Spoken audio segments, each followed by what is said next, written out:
রূপসী গাল নায়িকা নতুন কিভাবে জসিমের নায়িকা হলেন সে গল্প আমি আজকে আপনাদের শোনাবো।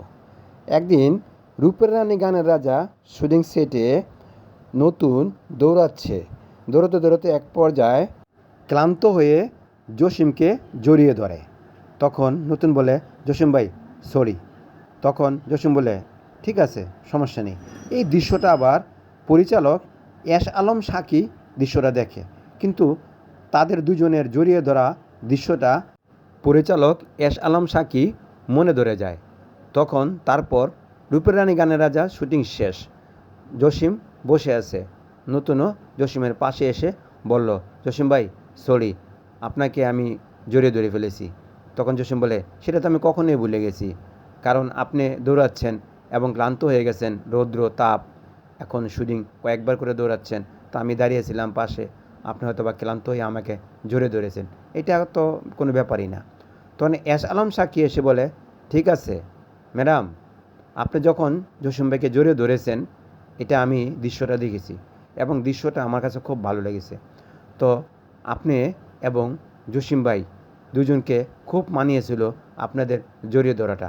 তো এখন আমি পরবর্তী যে ছবিটা করতেছি, দাগি সন্তান, এই ছবিতে আপনাকে নায়িকা করে, জসিম ভাইকে নায়ক করে আমি এই ছবিটা করব, কারণ আপনাদের দুজনের ধরাটা আমার কাছে ভালো লেগেছে বিধায় আমি এই ছবিতে নায়ক নায়িকা হিসাবে আপনাদের দুজনকে আমি নেব।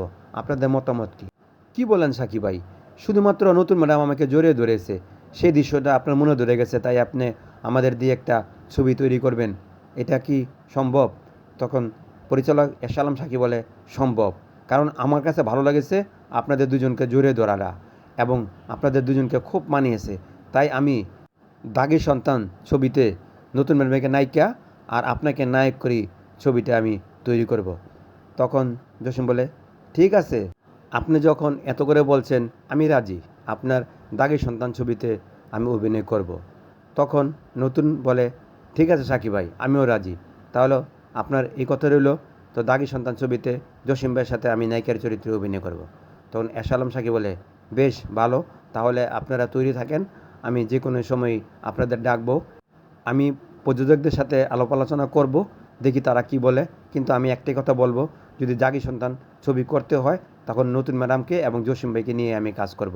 যদি প্রযোজকরা রাজি না হয় তাহলে এই গল্প নিয়ে আমি অন্য প্রযোজকদের কাছে যাব, সেখানে গিয়ে তাদের খুলে বলবো এবং ঘটনাটা বলবো, বলার পর অবশ্যই তারা রাজি হবে।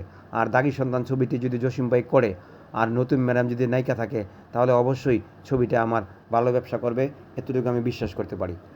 তখন জসিম বলে, ঠিক আছে, আপনি দেখেন, প্রযোজকের সাথে আলাপ করে দেখেন, তারা যদি রাজি হয় তখন আপনি নিতে পারবেন, আর তারা যদি রাজি না হয় তাহলে তো আপনি চেষ্টা করলে নিতে পারবেন না।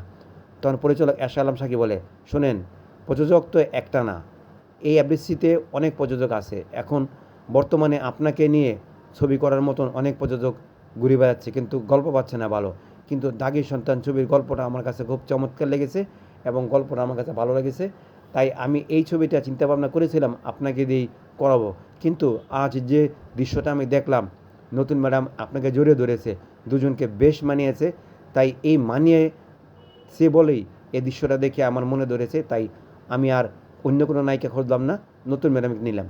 তো নতুন বলে, ঠিক আছে, আপনি যখন বলতেছেন সাকিব ভাই, আমার কোনো আপত্তি নেই, জসিম ভাইয়ের সাথে কাজ করার আমার খুব ইচ্ছা আছে, এখন সুযোগ যেহেতু পেয়েছি অবশ্যই এই সুযোগটা তো হাতছাড়া করব না, আপনি কথা বলেন প্রযোজকদের সাথে, তারপরে দেখি কী করা যায়।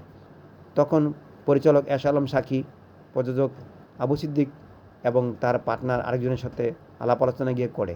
তখন প্রযোজক বলে, আচ্ছা ঠিক আছে, আপনি যখন জসিম ভাইকে নেবেন এবং নতুন ম্যাডামকে নেবেন তো নেন, কোনো সমস্যা নেই, তবে ছবি যদি ফ্লপ যাবে না তাহলে কিন্তু আপনার সাথে দু একটা কথা এবং তর্ক হতে পারে।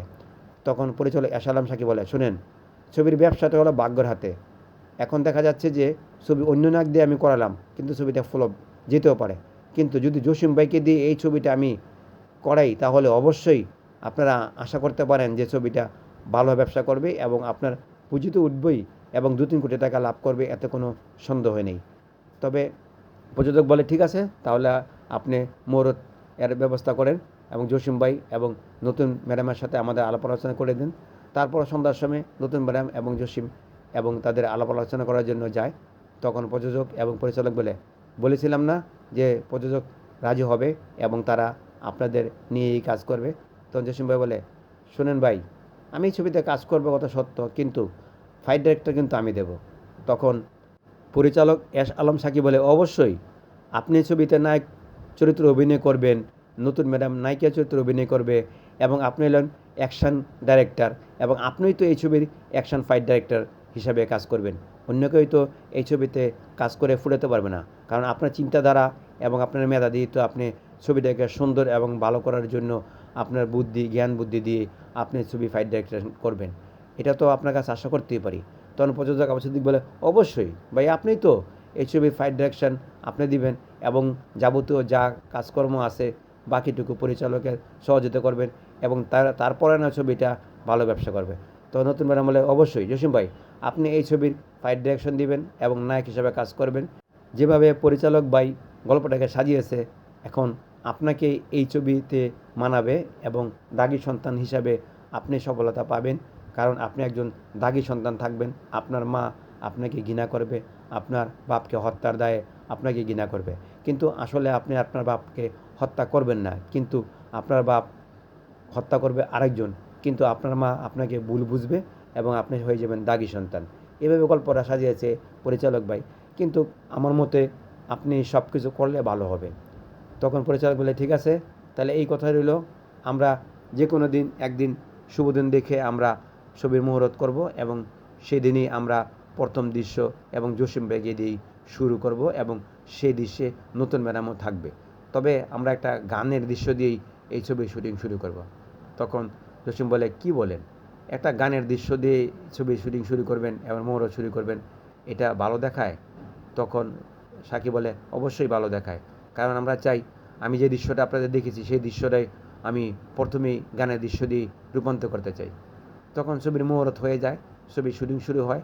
ছবিটা সম্পূর্ণ করার পর যখন ছবিটা হলে মুক্তি দেয়, হলে প্রচুর দর্শক এবং হাউসফুল, প্রতিটা সিনেমা প্রেক্ষাগৃহে লেখা আছে হাউসফুল হাউসফুল, দাগী সন্তান সুপারহিট এবং দর্শকদের মুখে একই কথা, জসিমকে দাগী সন্তান হিসেবে দারুণ মানিয়েছে। অ্যাকশান এবং রোমান্টিক সিনও নতুনের সাথে জুটিবদ্ধ হয়ে সফলতা পেয়েছে, কারণ দর্শক জসিম এবং নতুনকে গ্রহণ করে নিয়েছে, কারণ ছবিটা হয়ে যায় সুপারহিট, দর্শকদের কাছে হয়ে যায় সুপারহিট। তখন নতুন এবং জসিম একটা জুটি হয়ে যায়। জুটি হওয়ার পর পরবর্তীতে পরিচালক দেলোয়ার জাহান জন্টু এবং ইস্পানি আরিফ জাহান এবং জসিম নতুনকে নিয়ে প্রায় কয়েকটি সাপের ছবি করে, যেমন রূপসী নাগিন, নাচ নাগিনা নাচ, নাচে নাগিন, ধনরত্ন ইত্যাদি ছবিগুলি দেলোয়ার জাহান জন্টু জসিম নতুনকে দিয়ে সাপের কিছু ছবি তৈরি করেন। সেই ছবিগুলো সুপার ডুপার হিট হয়। এভাবেই জসিম নতুনের জুটিটা হয়ে যায় এবং দর্শক গ্রহণ করে নেয় এবং তারা সফলতায় এগিয়ে থাকে। তো আমার একটাই কথা বলা, আপনাদের যদি প্লিজ আমার এই গল্পটা ভালো লেগে থাকে তো আমার চ্যানেলটাকে আপনারা সাবস্ক্রাইব করবেন এবং আমার পাশে থাকবেন। আপনারা ভালো থাকেন, সুস্থ থাকেন, আল্লাহ হাফেজ।